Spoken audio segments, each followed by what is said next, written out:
Frank Zappa. Talvez seja muito difícil descrever o processo composicional de Frank Zappa. Nos anos 70, ele deixou algumas entrevistas e alguns artigos escritos na revista Guitar Player, onde ele comentava um pouco dos seus discos, principalmente os discos de guitarra, como ele pensava sobre seus solos e suas progressões de acordes. Frank Zappa sempre declarou que odiava progressões de acordes, que ele sempre pensava num clima harmônico, uma ideia harmônica que se estendesse a partir dessa união de pelo menos 2 acordes, ou às vezes até um centro. Geralmente ele pensava em um centro apenas, um centro tonal ou modal, e algumas variedades sobre esse centro, a partir de um segundo acorde. E ele gostava muito mais da ideia do frescor dos solos ao vivo.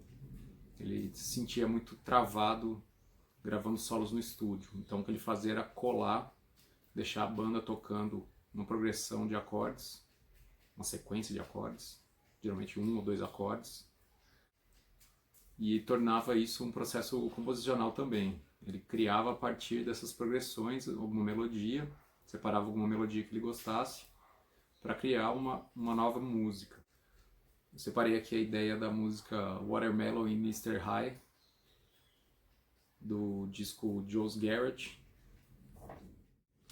Tem aqui a transcrição feita pelo Steve Vai no livro Frank Zappa, The Frank Zappa Guitar Book. Quero mostrar para você.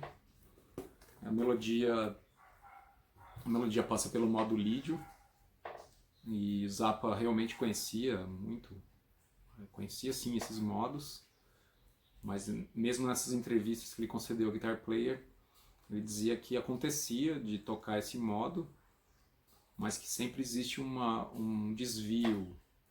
Para ele o importante é o clima que é criado e a atitude certa da música. Para ele isso que importava mais, saber as notas ou não. Ele fazia comparações até com a música indiana, onde não existe uma progressão de acordes, mas existe geralmente um clima, né? Você tem na música indiana você tem uma nota pedal, muitas vezes, um drone, e as melodias são desenvolvidas.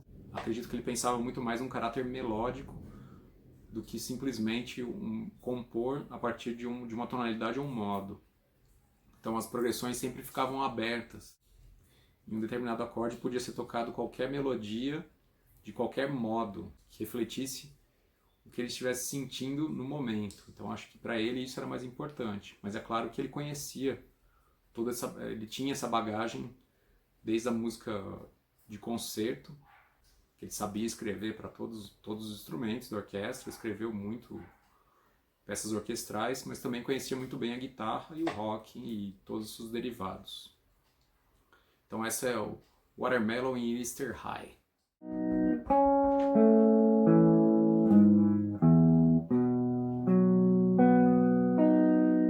Então a primeira parte da música é feita com um acorde de Lá maior, começando nas notas Dó sustenido, Lá, Mi e Sol sustenido. Então é o acorde de Lá maior, passando pela sua sétima maior, aqui na sexta corda. O segundo acorde é um acorde de Si maior, com baixo em Mi.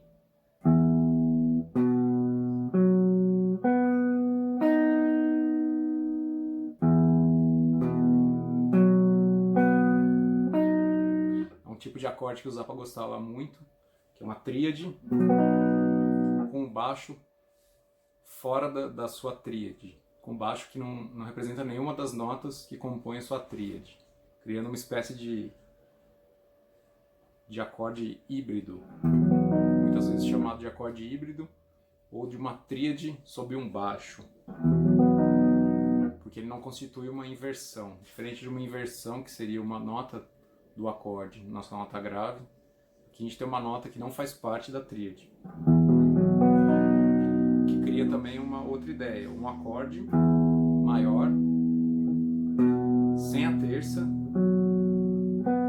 um acorde sem a terça, com a quinta, nona e sétima maior.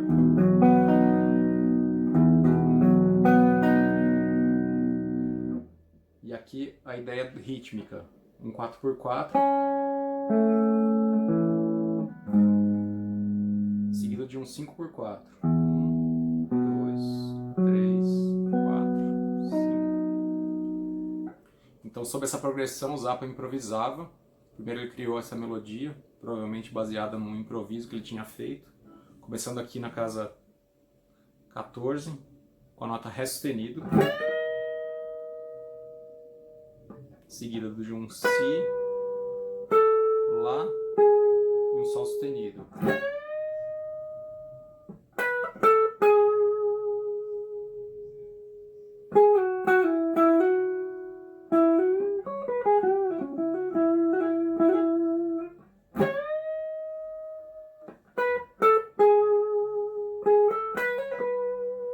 Aqui então a ideia do modo lídio, começando em Lá.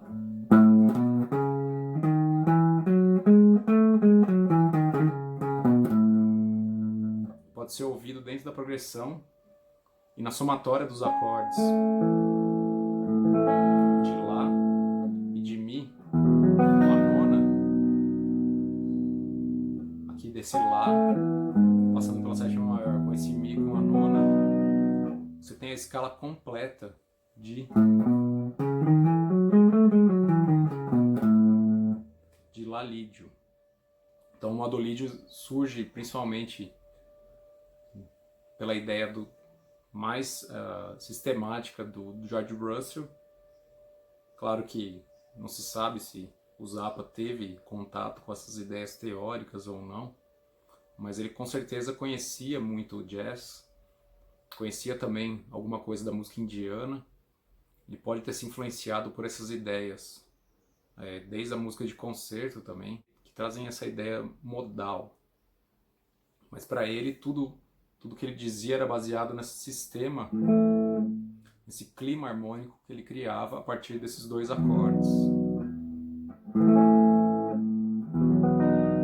Então, durante o improviso, ele passava principalmente pela essa ideia da escala pentatônica,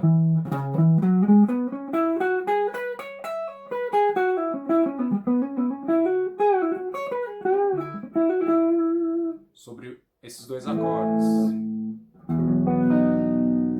E aqui a hierarquia do acorde acaba trazendo um pouco mais de um sabor mais modal, principalmente pelo acorde de Lá maior, aqui passando com a sétima maior, e o efeito que se dá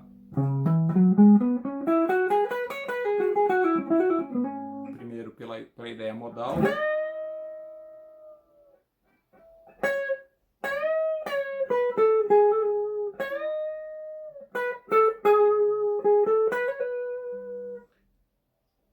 sobre essa progressão,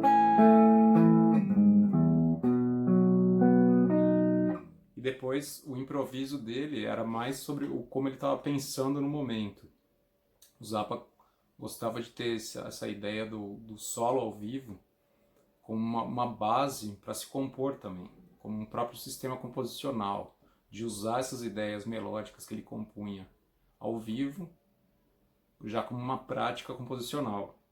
Então, depois ele ouvia e até inseria muitos desses solos que acabaram até ficando famosos, porque a banda ficava tocando uma progressão e ele muitas vezes fazia colagens desses solos que estão nesses discos. E muitos desses solos foram transcritos para o Steve Vai, que estão nesse livro aqui, que é o The Frank Zappa Guitar Book, que ele foi reeditado recentemente, relançado pela Hal Leonard. A versão que eu tenho é mais antiga, era publicado pela própria Monkey Music do Zappa, mas ele é um livro que se encontra aí no mercado. Você pode encontrar em qualquer livraria online. É muito interessante para ver como que esse material refletiu também na ideia de muitas outras pessoas que se influenciaram pela música do Zappa, não só as pessoas que tocam guitarra. As ideias que o Zappa acabava provocando. É um livro que eu recomendo. Um livro que é mais direcionado a essa ideia da guitarra, porém também tem outras transcrições de bateria muito interessantes. muito interessante. Se você toca bateria também pode ser uma coisa interessante, baixo, acho que não importa. O que importa é como que todo esse material pode ser transformado em alguma outra coisa, que você pode compreender o processo para criar o seu processo também. Ok? Então esse foi um pouquinho do Frank Zappa, do Watermelon e Easter High. Obrigado pela atenção e até a próxima.